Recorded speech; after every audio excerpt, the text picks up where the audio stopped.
Point number 15, and a lot of us go through this sooner than others. It's a matter of life, and that is empty nesting. Empty nesting is a new beginning and not an ending. I know it may feel like the end of your life, especially when you empty nest at a very young age. I was in my early 40s when I started the empty nesting process. When my kids left one by one, I grieved profoundly. I felt so lost. But since then, I realized this is now my time to shine. So your purpose does not end when your children grow up. It only evolves. It is okay to grieve, to relive your moments. But you need to also realize that we are going down a path that has been traveled over many, many decades. So you are not alone. So reach out to anyone who is an empty nester and talk to them to see how they can help you find some coping mechanisms. This is the perfect time for you to reinvent yourself. And I kind of want to go back and do a video on this as well, because I empty nested the first time when one of my twins was 17 and he moved away to go to college. But again, I do have 3 sons, so I empty nested in stages. But in the end, I completely empty nested in my very, very early 40s. I think I was 43.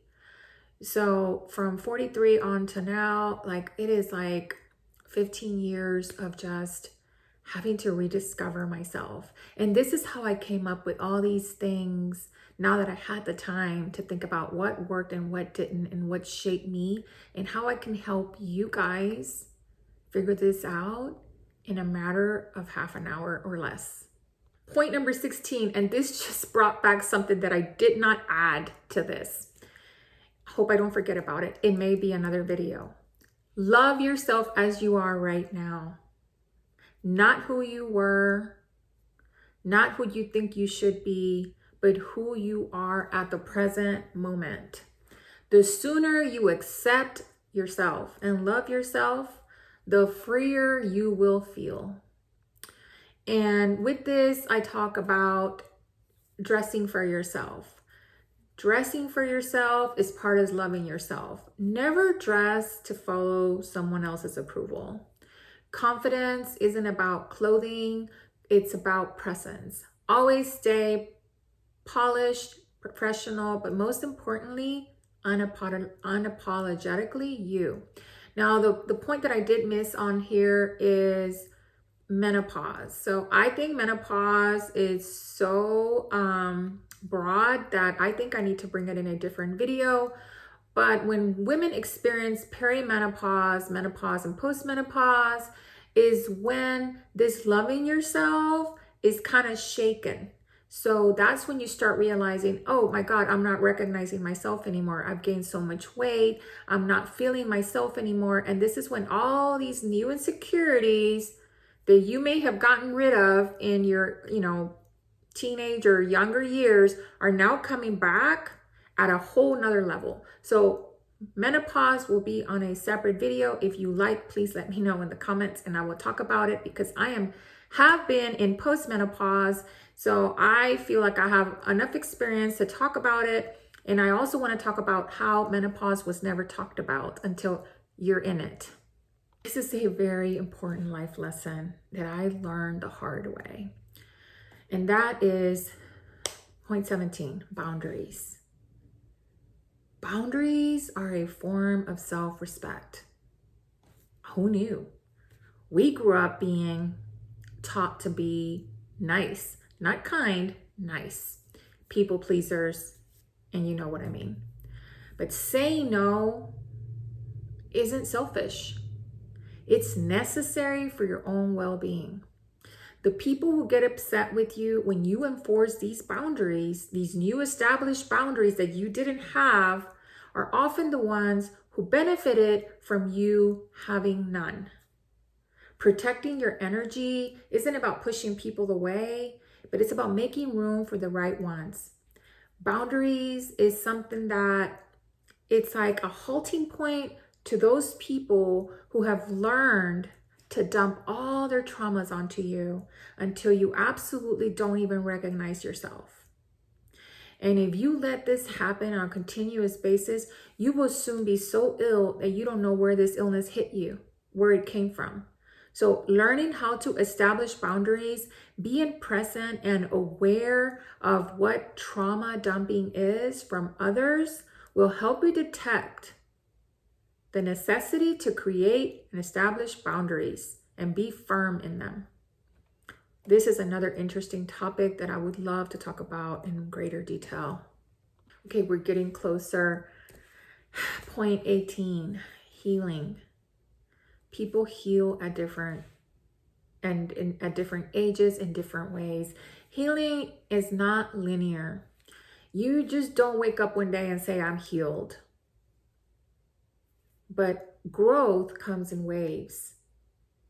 Some days you feel like you moved on. Other days you feel like an old wound resurfaced. And that is okay. That does not mean you're going backwards. That does not mean you're failing. It only means that you are human. So be patient with yourself. Honor your healing journey and recognize that progress sometimes looks like taking 2 steps forward and 1 step back. Healing may take decades, but like I mentioned in the beginning, there are so many available resources nowadays. You could just pick up the phone and speak to an employee assistant professional for free, or a therapist. You can do them on FaceTime, Zooms. They have these links where you don't even have to go in person. There's so many available resources out there that I highly recommend you take advantage of. When we were growing up, we didn't even know what a therapist was. We did use the Bible, which really, really helped us with healing. But we did not even know healing was something that we needed to do. So healing, again, is such a long and lengthy journey for some of us, but it doesn't mean that it is impossible to heal. It could be a daily thing that you do each day that will help you heal in one way or another. So doing self-care practices will really, really help you learn to love yourself a little more, learn to acknowledge where you're wounded, and learn to heal and thus grow. I practice some self-care through my own skincare beauty rituals, but that is another video for another day.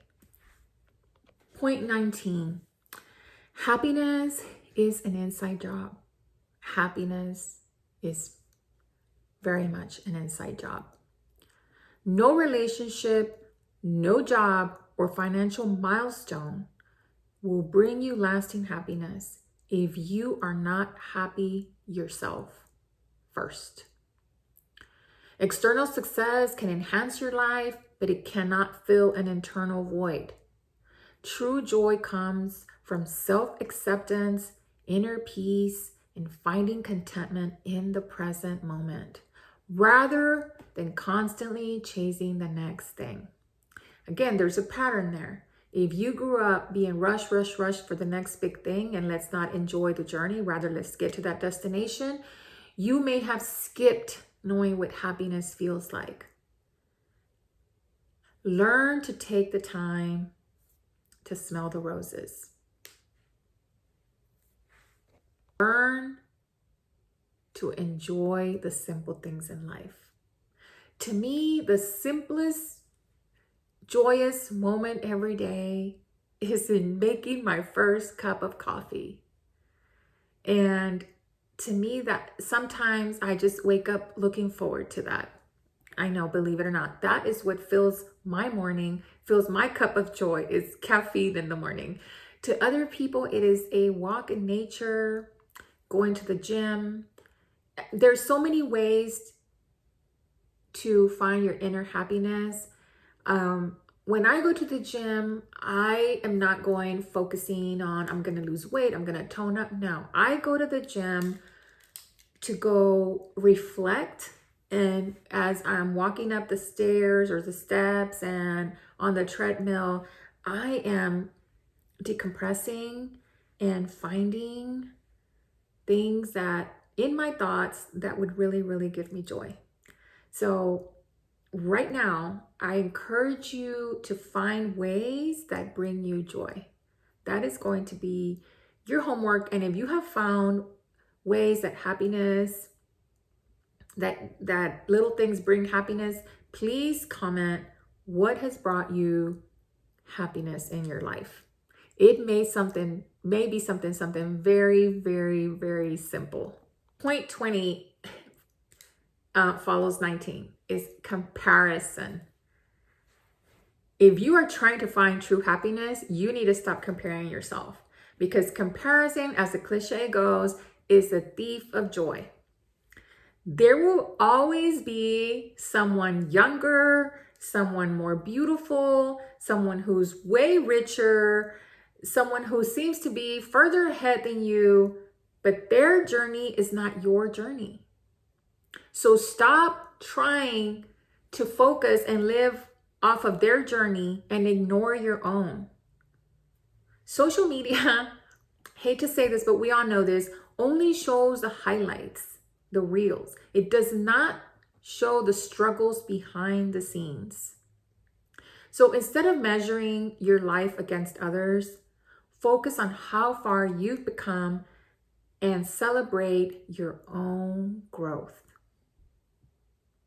Instead of comparing yourself to others, create a positive attitude in your life and set intentions and watch yourself pave your own path to success.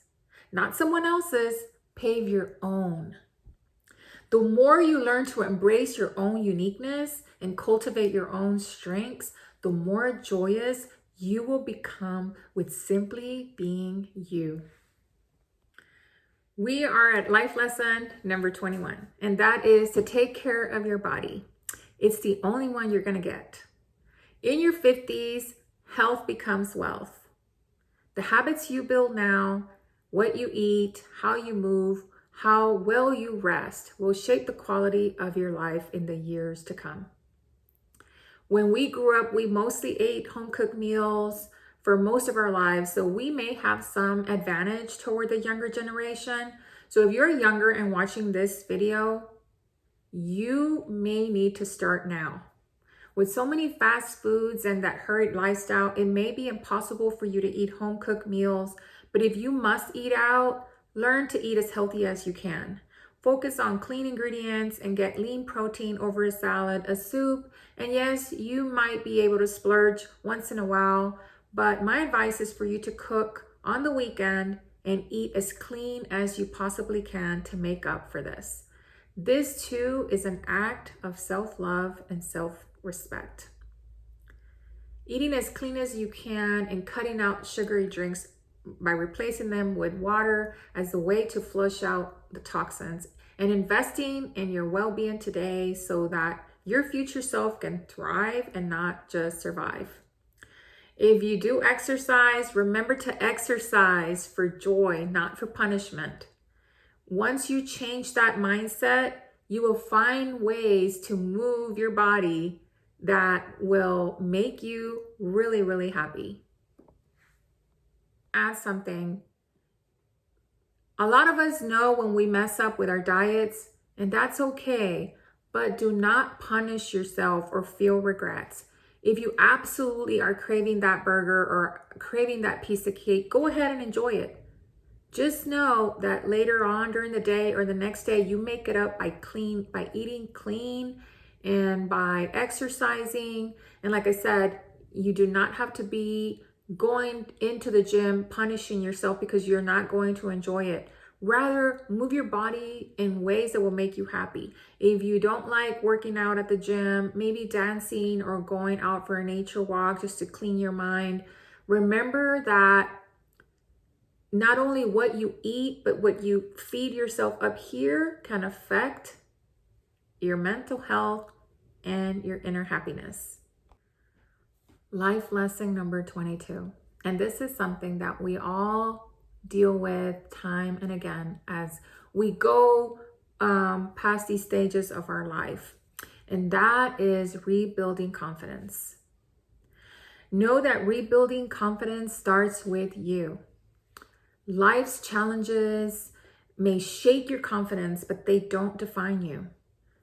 Perhaps menopause has shaken your confidence, but it's always that true confidence comes from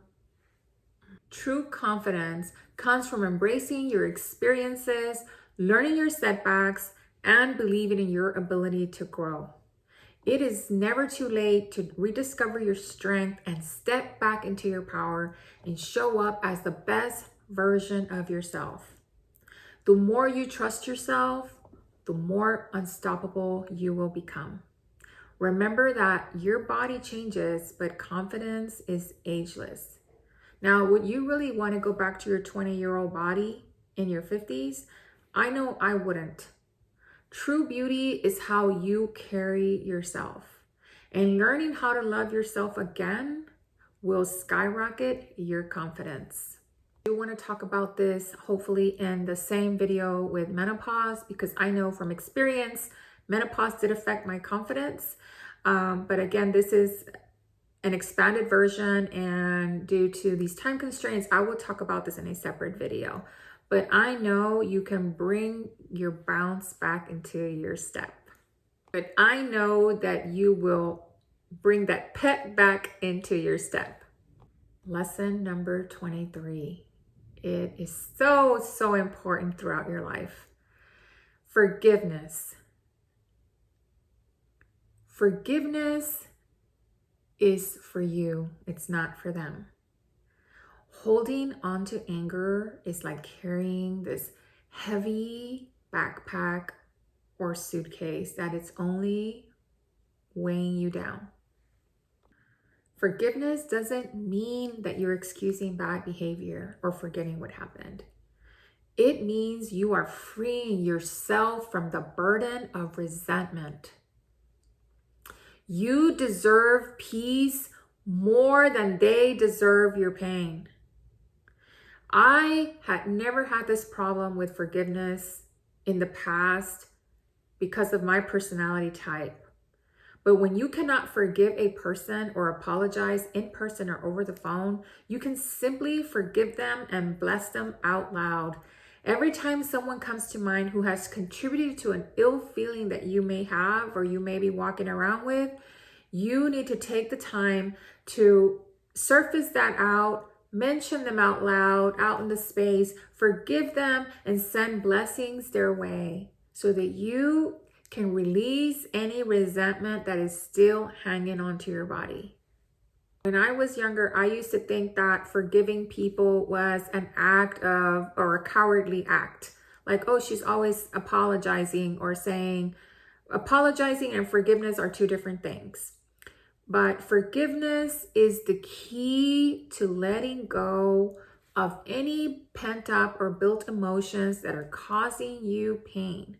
And sometimes when you don't forgive, or you don't catch yourself or realize that you are holding resentment, your body will knock on your door and let you know that you are holding on to some kind of resentment, because it will start showing some signs of pain.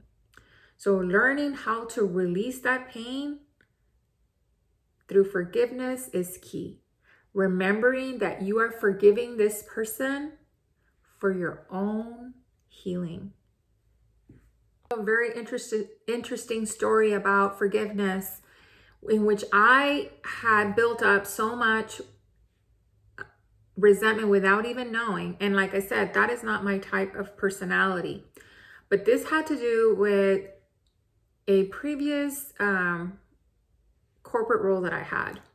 And I carried so much of that until I did not know what I was feeling. So therefore I started becoming sick. And that, like I said, this may need to be a separate video. Let me know if you want to hear about it. But it took me about 8 months or more. And I even found a book that I want to talk about in a separate video. But when I started learning how to release and forgive, I had to forgive in writing and texting and calling and just out into the universe. When you can't get a hold of anybody, you forgive and you let out everything you know that hurt you and contributed to your ill health, so that you and your body will start healing and start feeling whole again. Life lesson 24. You might hear this all the time, but the important thing is that you need to practice it all the time. And that is gratitude. Practicing gratitude shifts everything. And I literally mean everything. No matter what life throws at you, there is always something that you can be grateful for. You just need to be open to look at each little thing. And it may take some journaling, some meditation, some mindfulness in order for you to realize that you have literally so many things to be grateful for. Even in the hardest moments, focusing on what's right instead of what's wrong can literally change your outlook on life. A daily practice of gratitude, like I said, whether through journaling, prayer, which is what I use, and reflection, can rewire your mindset, making joy your default instead of worry. First thing I do in the morning is I give thanks for another day that I was able to see the light again. You can practice gratitude throughout the entire day. After each little thing you notice that you notice is a blessing to you. And it could be like walking through nature, looking at flowers, smelling roses, getting a phone call from your parents, saying I love you to your children, saying I love you to yourself, just being grateful for being here another day, being grateful for having opportunities, being grateful for being healthy, being grateful that you have a roof over your head, being grateful that you have something to eat today. There's so many things to be grateful for. You just have to be able to see them and appreciate them on a daily basis. Can't believe I am on my last life lesson, and I am going to be doing some deep digging to see if there's anything else that has helped me. And of course, I am also going to be talking about reinventing myself, because this has been a lifelong process. I started reinventing myself at the age of 50, and there's so many more videos and content ideas that I have. I would really love to share with you, because I know there's a lot of you that are going through the same thing that I'm going through, that are possibly in your 40s or your 50s, that are going through so many different shifts in life, that need or may need a little bit of help, or maybe some little understanding of what they're going through is something that you might not realize a lot of us are going through. So let me talk about the last one that I annotated on here, and that is life lesson number 25. And that is that the best time to live your life is now. The best time to live your life is now. And that serves as a reminder for my own self, because I have been putting myself on the back burner for road trips that now at my older age, I absolutely enjoy. Those road trips, those same little road trips that I would ignore, I now look at with detail. I love looking at old towns. I used to hate it when I was young. I love looking at cattle. I only counted them as I was on my way home. I love recognizing the different forms of trees that are out there. I love driving in the rain. I love driving in the sunshine. I love noticing historical places. I just absolutely love the road trips. They bring so many memories. They're helping me rewire the memories that I have, and I'm now enjoying each and every one of them. So life doesn't stop in your 50s or beyond. In fact, it only gets better when you embrace everything you've learned. Your dream life is waiting for you. It is time to reinvent yourself, grow, heal, and rediscover who you are. Let's embark on this journey together, filled with powerful insights, personal reflections, and real life lessons on creating the life that you truly deserve, because the best is yet to come. All right, everyone. I want to thank you so much if you watched and listened all the way to the end. If you found any value in what I share, please join me on this journey of beauty, self-love, rediscovery, healing, and reinvention. For more insights, real life lessons, and powerful reflections, please like this video and consider subscribing. If anything resonated with you, please make sure you write it in the comments. Thank you so much for watching this video, and I hope to see you on my next video.